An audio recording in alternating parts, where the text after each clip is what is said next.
When a man chooses celibacy to rebuild his shattered heart, the new year was supposed to be his escape, until a woman from his past steps back into his life, forcing him to face everything he has been running from.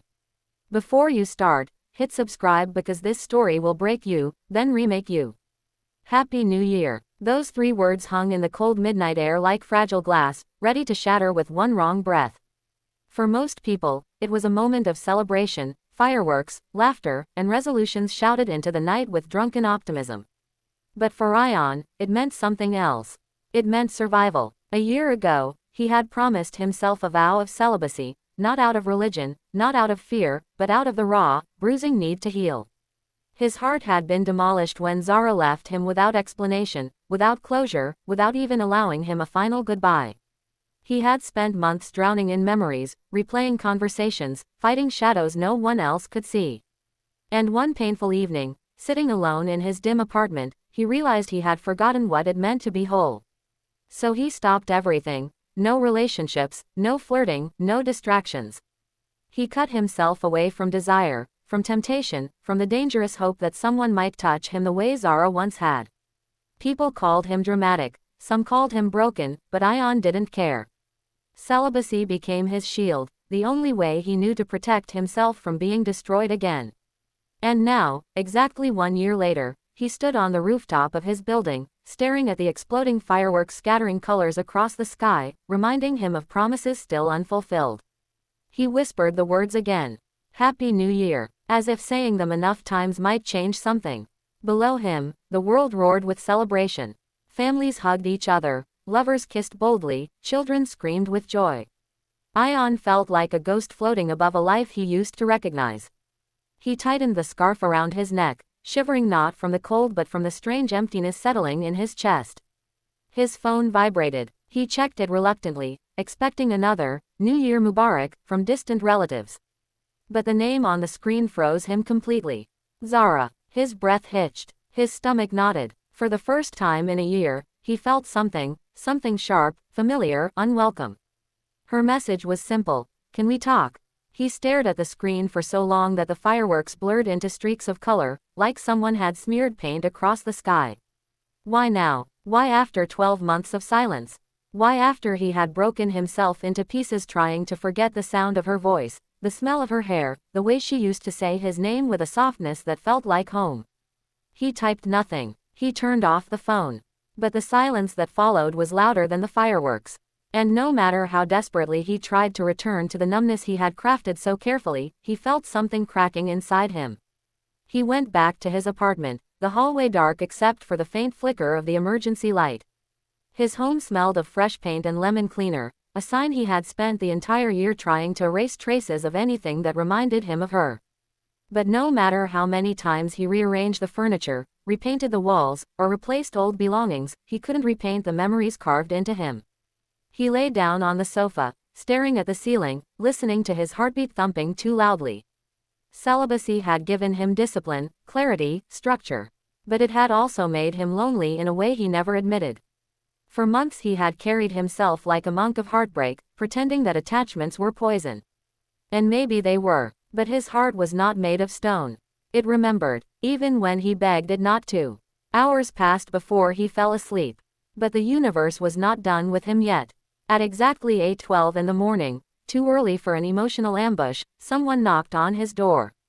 Softly, hesitantly, he froze, every instinct on high alert. He opened it, expecting a neighbor, a delivery, anything but the person standing before him. Zara. She looked different, not dramatically, but enough that he could feel the ache of time. Her hair was shorter, her eyes rimmed with exhaustion, her smile missing its old warmth. She took a shaky breath. Ion, I didn't know if you'd actually open the door. He almost didn't. He almost shut it again. But something stopped him, curiosity, longing, fear, maybe all 3 tangled together. He stepped aside. She entered. The air tightened. She sat on the edge of the sofa as if she didn't deserve to take up space. He didn't sit. He stood across from her, arms crossed, expression unreadable. Why are you here? He asked, his voice steady despite the chaos inside him. She swallowed. Because I owe you the truth. He laughed quietly, bitterly. A year late. She flinched. I deserve that. He hated seeing her wince, even now. He hated that part of him still cared. You didn't just leave, Zara. You vanished. You broke me without giving me a reason. I know, she whispered. And I am so sorry. Silence filled the room like heavy smoke. She clasped her trembling hands. Ion, my mother fell seriously ill. The night before I left, doctors told us she had little time left. I panicked. I didn't know how to hold everything at once. I didn't want you to give up your dreams just because of me, so I thought leaving would make it easier. He stared at her, stunned. Why didn't you tell me? Because I was scared you would insist on coming with me, and I didn't want your life to revolve around my pain. Tears filled her eyes, and because I was ashamed of how weak I felt. Ion exhaled slowly, anger melting into something heavier. You should have trusted me, he said softly. I would have stayed by your side. She nodded, tears streaming down her face. I know, and that's why it broke me. I wasn't strong enough to face you. And I punished both of us for it. Ion sank onto the chair opposite her, exhausted by the weight of everything he'd carried alone. She's gone now, Zara whispered. I took care of her until her last breath. And every day, I thought of you. Her confession sliced through him. He wanted to remain cold, remain distant, remain committed to the vow that had shielded him from this very pain. But seeing her cry shattered the walls he had tried so desperately to build. You messaged me last night, he said. Why? Zara wiped her tears. Because it was New Year's Eve. A reminder of everything I lost. And everything I ruined. She looked into his eyes. Ion, I don't expect forgiveness. I don't expect anything. I just needed you to know the truth. He studied her. Truly studied her. She wasn't the same woman who left. She was softer in some ways, hardened in others, carrying grief that reshaped her entire being. And he wasn't the same man either. He had spent a year in emotional exile, punishing himself, punishing the world, pretending that disconnecting from desire could fix a heart cracked by abandonment. I made a vow, he finally said. A vow of celibacy. No love, no relationships, no attachment. She nodded slowly. I know. I heard. That startled him. You heard. She sighed. I kept track of you from afar. Not stalking. Just making sure you were okay. A strange warmth pulsed inside him. Why? She met his eyes with trembling honesty. Because even when I wasn't in your life, you were still in mine.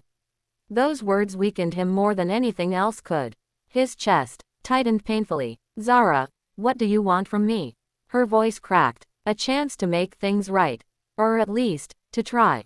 That was the moment the emotional storm finally hit. He dropped his head into his hands, overwhelmed. He wanted to scream, to cry, to run, to stay. He wanted to be angry. He wanted to forgive. He wanted everything and nothing at the same time. I don't know if I can do this, he said shakily.